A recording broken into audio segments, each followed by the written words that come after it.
Bueno, amados hermanos, hoy traigo un tema eh, que he titulado el mensaje con el título ya nos obtenemos el tema, y es, ¿y si la respuesta a nuestras oraciones depende de nosotros? Así como a manera de pregunta, ¿y si la respuesta a nuestras oraciones depende de nosotros? Eh, Generalmente, cuando nosotros oramos, lo hacemos para poner la situación en las manos del Señor, para que el Señor responda de acuerdo a su santa voluntad. Y está muy bien hacerlo así. Es un orden bíblico hacerlo así. Pero hay otras oportunidades, y vamos a ver algunos ejemplos en las Escrituras, donde la respuesta a las oraciones dependía también de la fe del orante. Está muy bien orar, pedirle al Señor que se haga su voluntad, pero también, hermanos, muchas veces cuando oramos de cierta manera, eh, no sé, predicarle el evangelio a un compañero de trabajo, a una compañera, a un jefe, a alguna persona que de pronto nos represente como algo de temor, de susto, de pronto ocultamos como ese temor en la oración. Señor, oro por la salvación de él, que seas tú proveyendo ahí el encuentro, y como que nos quedamos ahí, paralizados. ¿Será que solo ocultamos nuestro miedo en algunas oraciones de algo que debemos hacer y podemos hacer? ¿Qué tal si depende de nuestra fe la respuesta a esa oración? Vamos a ver un texto a manera de introducción en el segundo libro de Reyes, en el capítulo 13. Este no va a ser el texto que vamos a mirar, solo a manera de introducción. Segundo libro de Reyes, capítulo 13,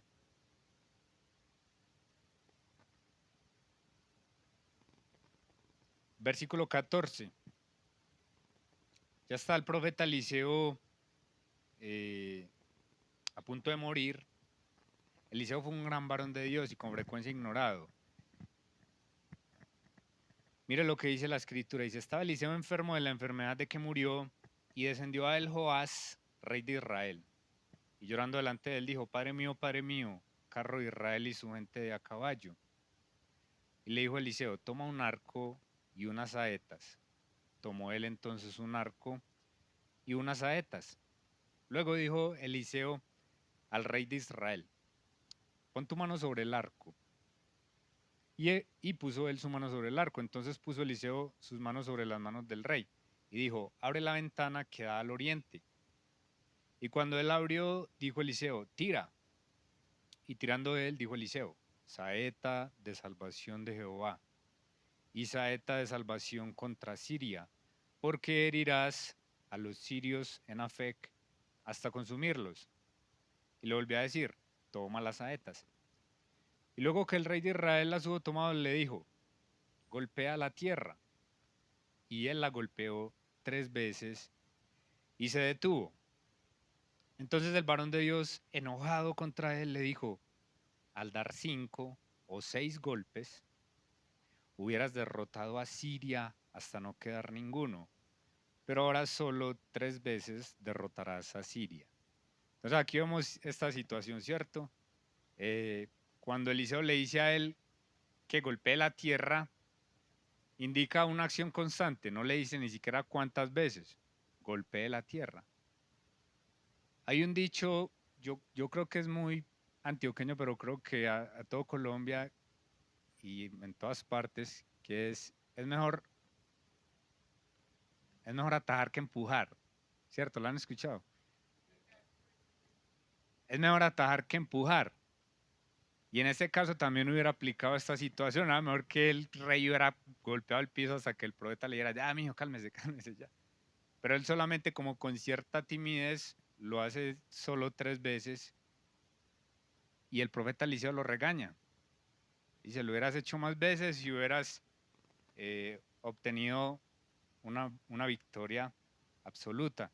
Entonces dependía más que todo de la fe. Y ahí el contexto, cuando él lanzando la flecha y esto, y que tenía pues como repercusiones en esto, era como para que él ya también supiera sobre qué le estaba hablando él, para que lo hiciera varias veces.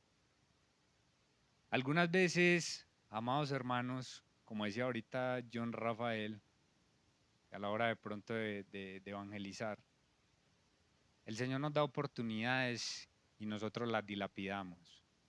Nosotros perdemos oportunidades que nos da el Señor. Recuerdan también, por ejemplo, cuando Él les da a estos siervos unos talentos, cada uno conforme a su capacidad. ¿Qué hizo el siervo malo? Escondió el talento. Se perdió ahí de una oportunidad de agradar a su Señor, de trabajar para Él. Ahora sí vamos al texto que vamos a estar mirando el día de hoy, es ahí mismo en el segundo libro de los Reyes, pero en el capítulo 5.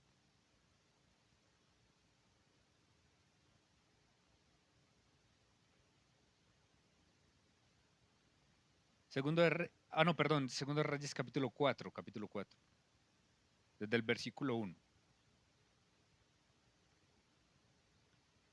Dice la Sagrada Escritura, una mujer de las mujeres de los hijos de los profetas clamó a Eliseo diciendo, tu siervo mi marido ha muerto, y tú sabes que tu siervo era temeroso de Jehová, y ha venido el acreedor para tomarse 2 hijos míos por siervos.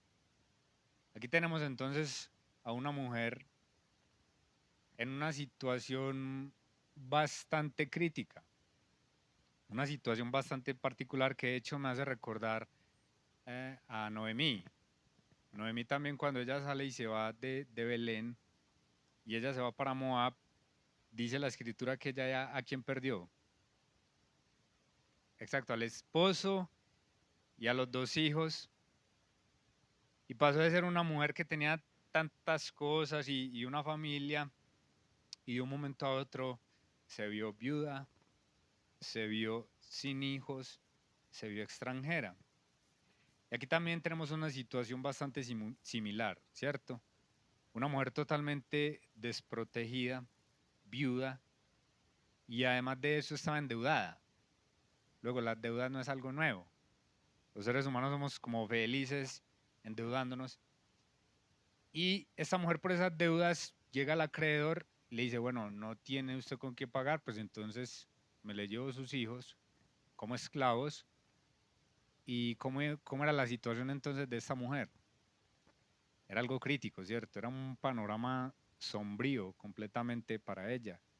Viuda, endeudada, a punto de quedar sin hijos. Pero, amados hermanos, cuando hay panoramas así tan sombríos, cuando hay situaciones como cuando nos vemos entre la espada y la pared, situaciones en las que vemos que estamos bloqueados, son las situaciones donde Dios más se glorifica, precisamente. Primer libro de Reyes, capítulo 17, otra viuda. Primero de Reyes 17, sí. Tenemos también otra mujer viuda. Miren, hermanos, y todos estos ejemplos dan testimonio de la misma palabra de Dios que dice que el Señor cuida de las viudas y de los huérfanos. Y el Señor da testimonio a través de su palabra de eso. Primero de Reyes 17 dice así. Entonces Elías Tisbita, que era de los moradores de Galaad, dijo a Acab, vive Jehová Dios de Israel en cuya presencia estoy, que no habrá lluvia ni rocío en estos años, sino por mi palabra. Entonces hay una sequía en Israel.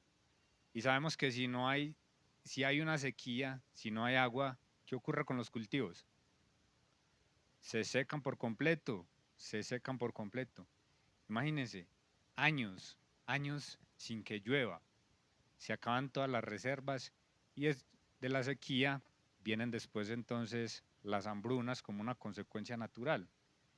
Y dice el versículo 8, vino luego a él palabra de Jehová diciendo, levántate, vete a Sarepta de Sidón y mora allí. He aquí yo he dado orden allí a una mujer viuda que te sustente. Entonces él se levantó y se fue a Sarepta. Y cuando llegó a la puerta de la ciudad, he aquí una mujer viuda que estaba allí recogiendo leña. Y él la llamó y le dijo, te ruego que me traigas un poco de agua en un vaso para que beba. En un tiempo de sequía, el agua es algo preciosísimo.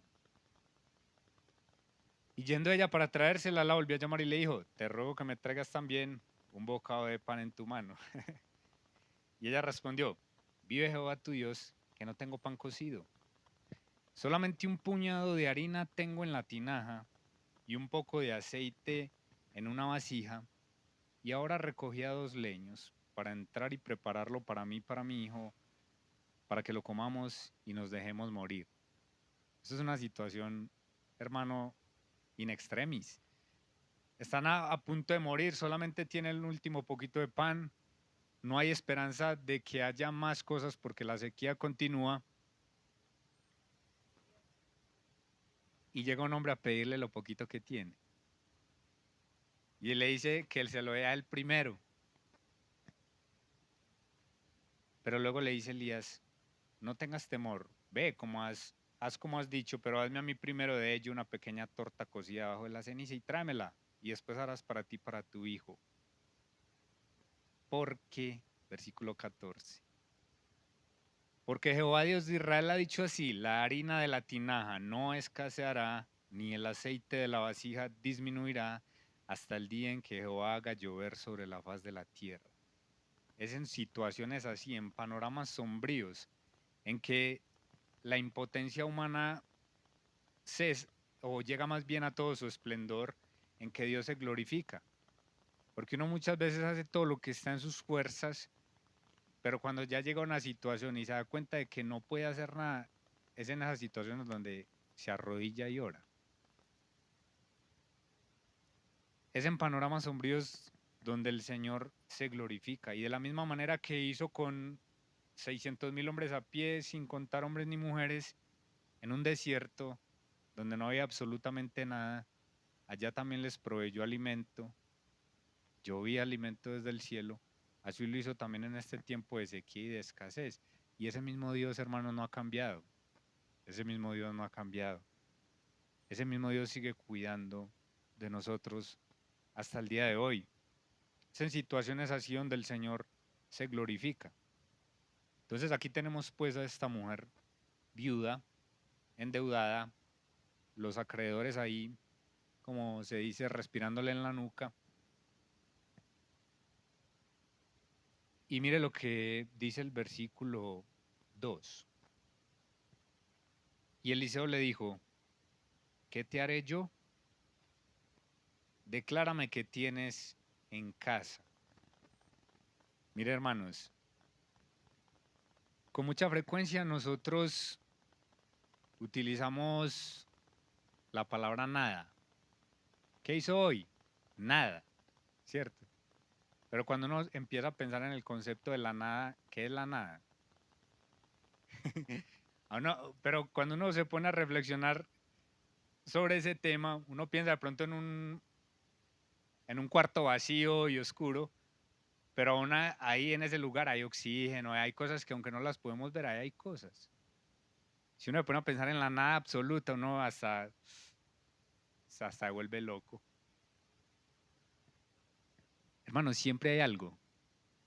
Siempre hay algo. Eliseo le dijo, ¿qué te haré yo? Declárame qué tienes en casa. Por más pobre que usted esté, alguna cosa tiene, alguna cosita. Él le dice, ¿usted qué tiene en la casa? Siempre hay algo, hermanos. Siempre hay algo. Y el Señor cuida de los débiles. Salmo 116, versículo 6.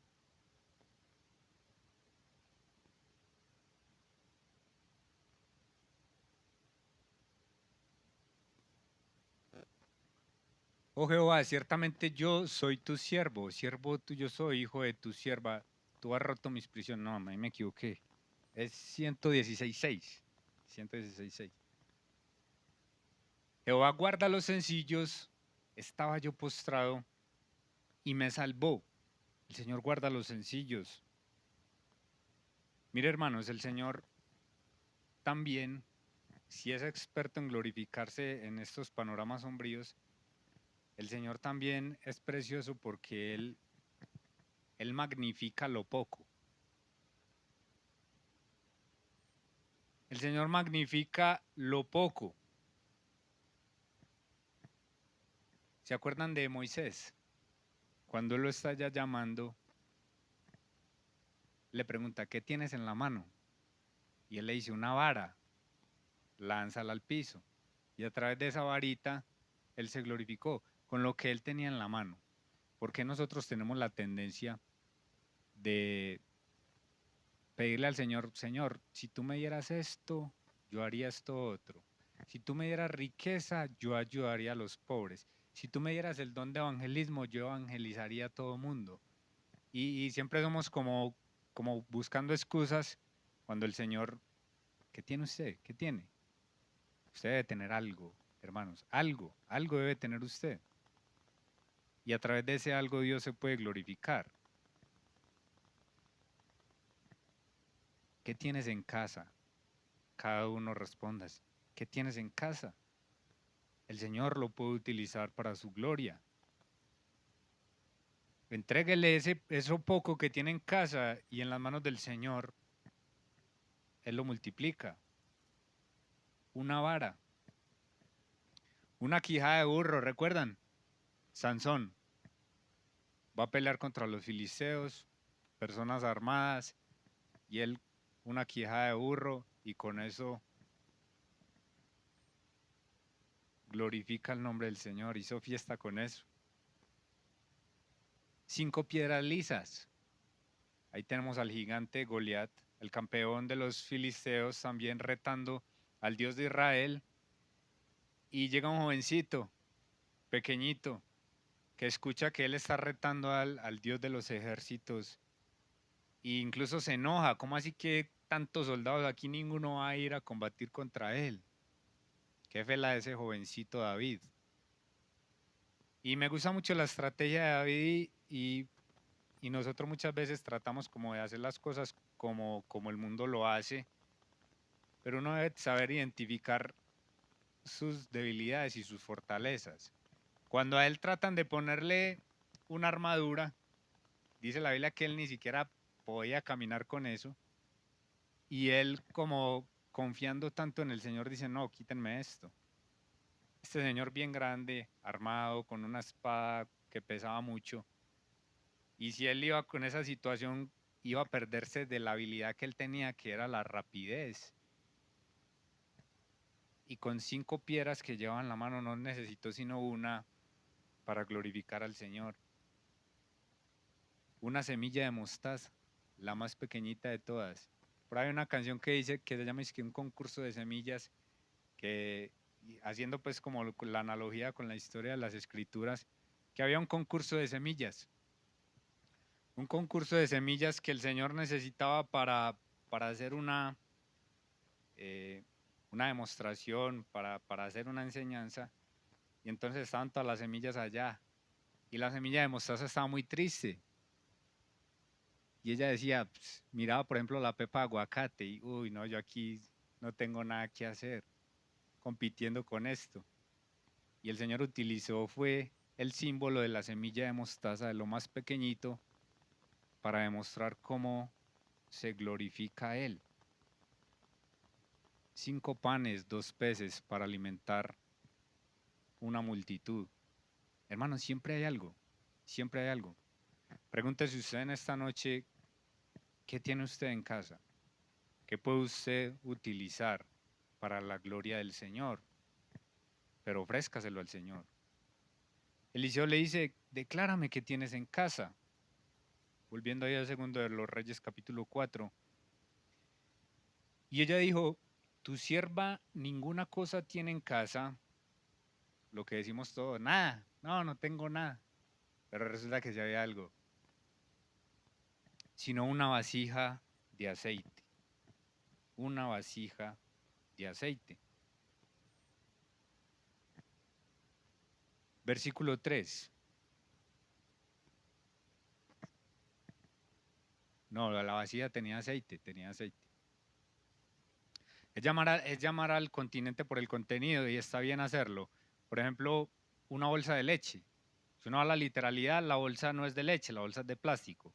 Pero se le llama al continente por el contenido, la bolsa de leche, está bien decirlo así. Un vaso de agua. El vaso es de vidrio, pero como tiene agua, se le llama al continente por el contenido. Ella tenía ahí un aceite, una vasija de aceite. Él le dijo, versículo 3, ve y pide para ti vasijas prestadas de todos sus vecinos. Vasijas vacías, no pocas.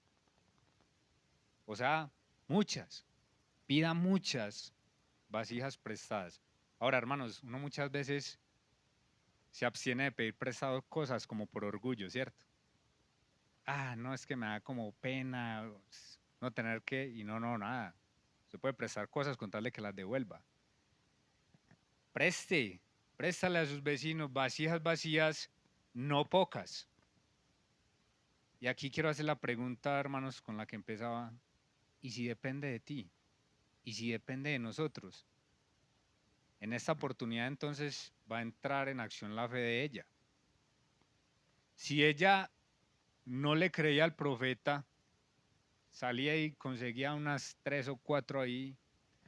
O si ella fuera una mujer perezosa y no, que vamos a ir hasta por allá a pedir más, venga, pidamos aquí a 3 o 4 vecinos y listo.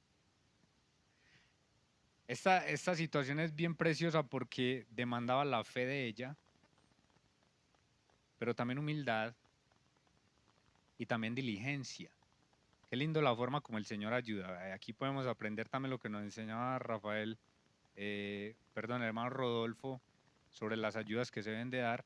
Mire que aquí Eliseo no le dice cuánto necesita usted, tenga, pague su deuda y listo. Mire cómo trabaja el Señor. Consiga vasijas prestadas, no pocas. Y si depende entonces de nosotros lo que le pedimos al Señor. Le pedimos sabiduría al Señor, pero si no cogemos la Biblia, ¿cómo vamos a obtener sabiduría? En muchas oportunidades depende de nosotros, amados hermanos. Depende de nosotros. Segundo libro de Reyes, ahí mismo el capítulo 3, versículo 16. Resulta que el rey de Israel, el rey de Judá y el rey de Edom se juntaron para ir a combatir. Ellos iban a ir a combatir contra otro rey y resulta que llegaron a una parte, a un desierto, donde quedaron ellos bloqueados. Y dice, vamos a leer desde el 14, porque el rey de Israel era un rey muy malo y Eliseo no lo respetaba a él porque precisamente era un hombre que no temía a Dios, pero como estaba con Josafat, que Josafat sí era un rey piadoso, ellos mandan a consultar al Señor, porque ellos decían, ¿cómo así que el Señor nos reunió aquí para entregarnos en manos de los enemigos? Y entonces Josafat dice, vamos a mandar a consultar al Señor, y llaman a Eliseo, y dice el 14, Eliseo dijo, vive Jehová de los ejércitos en cuya presencia estoy, que si no tuviese respeto al rostro de Josafat, rey de Judá, no te mirara a ti ni te viera, le dice así al rey de Israel. Mas ahora tráeme un tañedor. Y mientras el tañedor tocaba, la mano de Jehová vino sobre Eliseo, quien dijo, así ha dicho Jehová, haced en este valle muchos estanques, porque Jehová ha dicho así, no veréis viento ni veréis lluvia, pero este valle será lleno de agua, y beberéis vosotros y vuestras bestias y vuestros ganados. Y esto es cosa ligera a los ojos de Jehová, entregará también a los moabitas en vuestras manos. Entonces, hermanos, aquí hay otra oportunidad en la cual la respuesta dependía a la fe. construyan estanques. Si ellos se rehusaban a creer en la palabra de Dios a través del profeta, hubiera muerto de sed. Pero si ellos abrían muchos estanques, pues mucho más rápido se iban a saciar, iban a poder combatir.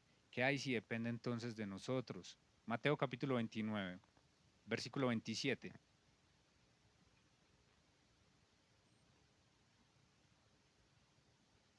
Mateo 9, 27. Sí, Mateo 9, versículo 27. Pasando Jesús de allí, le siguieron dos ciegos, dando voces y diciendo: ten misericordia de nosotros, hijo de David. ¿Qué sigue? Y llegando a la casa vinieron a él los ciegos y Jesús les dijo: ¿creéis que puedo hacer esto? Ellos dijeron: sí, Señor. Y el versículo que sigue: entonces les tocó los ojos diciendo: conforme a vuestra fe os sea hecho. ¿Qué tal, hermanos, que el Señor nos dijera a nosotros esta noche así? Que esa respuesta sea conforme a su fe. Si es conforme a nuestra fe, ¿será que obtendríamos lo que pedimos? Para pensar. Si es conforme a nuestra fe, ¿sería que obtenemos poco o sería que obtenemos mucho? Marcos capítulo 7 también. También 27, 7, 27, ahí sí Marcos.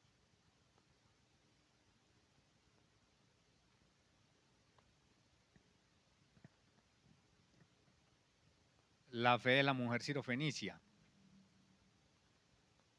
Pero Jesús le dijo: deja primero que se sacien los hijos, porque no está bien tomar el pan de los hijos y echarlo a los perrillos. Respondió ella y le dijo: sí, Señor, pero aún los perrillos debajo de la mesa comen de las migajas de los hijos. Entonces le dijo: por esta palabra, ve, el demonio ha salido de tu hija. Otra oportunidad más en que la respuesta estaba en la fe de ella, en la fe y en la persistencia, hermanos. Que nosotros muchas veces oramos una o dos vecesitas y si no se da, listo, dejamos de orar. Si el Señor, cuando le dio la respuesta, no está bien echarle la comida de los hijos y darla a los perrillos, si ella se hubiera ido ahí, ¿qué? Si ella se hubiera ido ahí, ¿qué? Pero ella insistió: sí, Señor, pero a veces los perrillos comen de lo que cae.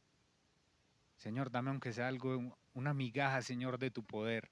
Y el Señor se lo da. ¿Qué tal si depende entonces de nosotros? Verso 4, segundo de Reyes, capítulo 4. Entra luego y enciérrate tú y tus hijos y echa en todas las vasijas, y cuando una esté llena, ponla aparte. Y se fue la mujer y cerró la puerta, encerrándose ella y sus hijos, y ellos le traían las vasijas y ella echaba del aceite. Hermanos, la bendición dependía de la fe de ella.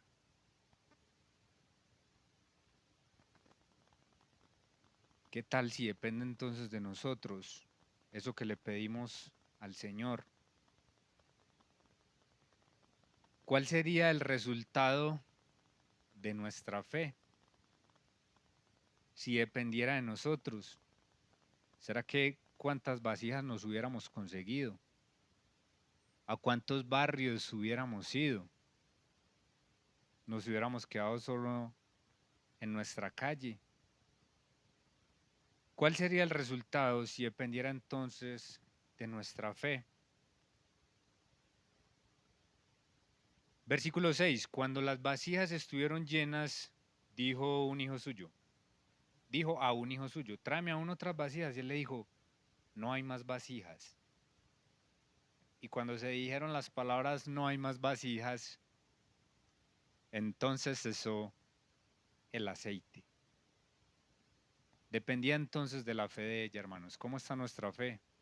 ¿Cómo está nuestra fe? Recordemos, amados hermanos, que la fe no es tanto la cantidad, aunque sí, hubo personas que le dieron al Señor: Señor, aumenta nuestra fe. Y ahí es cuando Él utiliza la la parábola de la semilla de mostaza. Hermanos, no debemos hacer tanto énfasis en nuestra fe, sino en quién está depositada nuestra fe.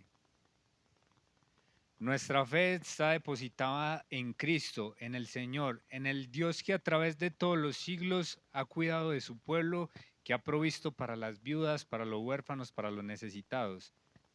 En ese Dios en quien debemos depositar nuestra fe, hermanos. ¿Por qué dudamos tanto cuando le pedimos al Señor? ¿Por qué pensamos tanto en la situación así de manera terrenal, horizontal, y no levantamos nuestros ojos a creer en el Dios Todopoderoso? Hermanos, Dios es experto en cambiar situaciones.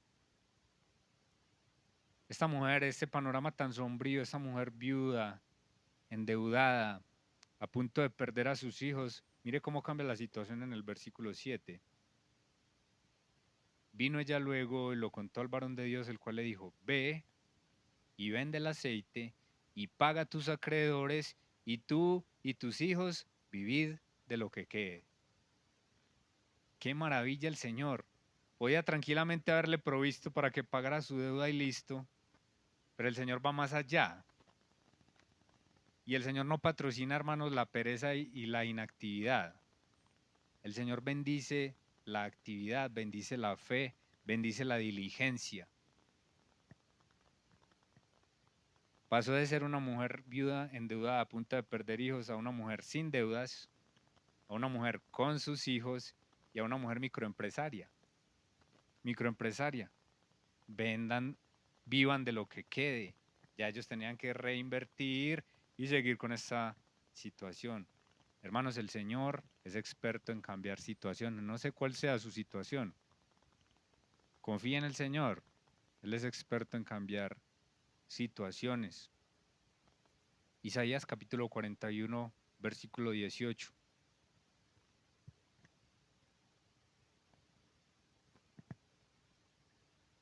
En las alturas abriré ríos y fuentes en medio de los valles. Abriré en el desierto estanques de aguas y manantiales de aguas en la tierra seca. Vemos el panorama así, oscuro, sombrío, seco, y ahí es donde el Señor se glorifica. Para terminar, amados hermanos, vamos a leer un versículo en Éxodo capítulo 14, versículo 15. El pueblo de Israel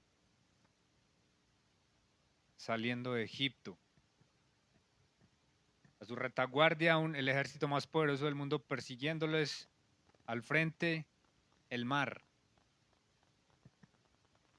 Entonces Jehová dijo a Moisés: ¿por qué clamas a mí?